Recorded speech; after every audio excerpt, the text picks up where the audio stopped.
मैया दुखुनांथाव भाबै बे फुलकुमारि गामियाव रबिन मार्डिनि न'आ बहाय खामनानै सयहांगार जादों। गासै गंब्रै न' दङमोन आरो बे न'आव जिखिनि जाग्रा लोंग्रा माइ दै सि जोम गासैबो गासिबो खामनानै सयहांगार जाजोब्बाय। दा बेखौ मैया खोनानानै जोङो दिनै बहाय आङो नायनो फैदों आरो नुबाय थारैनो एखे सिलिंखार जाजोब्बाय।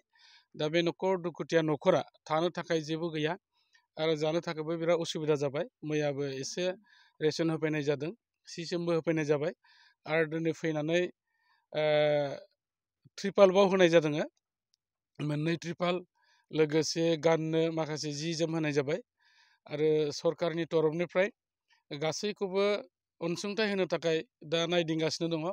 अलरेडि पुलिस रिपर्ट लानाय जाबाय आरो दा बावैसो जिहेतुके बे ओनसोला फरेस्ट रिजार्भआव गोलैयो, दा रेन्जार बिथाङाबो फैगासिनो दङ आरो गासैखौबो नायदिंखांनायनि उनाव गासैखौ रिपर्टखौ साबमिट खालामनायनि उनाव बेवहाय जिखिनि खथि जाबाय, खहा जाबाय, बे खहा जानायनि थाखाय बे न'खराव सरकारनिफ्राय माबा मोनसे अनसुंथाइखौ थाबैनो होनाय जागोन।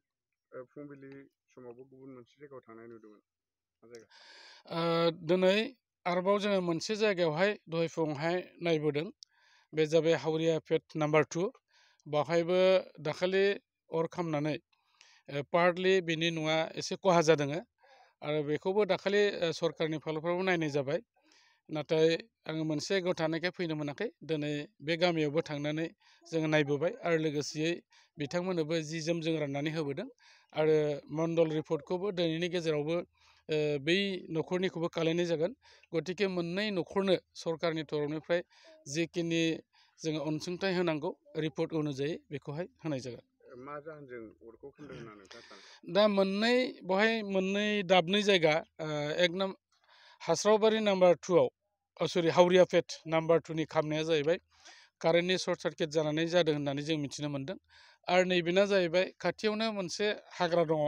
बे हाग्रायाव सोरबा अर सावनानै होलांदोंमोन आरो मानसि गैयैनि जाहोनाव बे हाग्रानि अरा बे न'आवहाय नांफैनानै बेवहाय खामनाय जादों होननानै जोङो बिथांमोननिफ्राय बेखौ मिन्थिनो मोननाय जादों।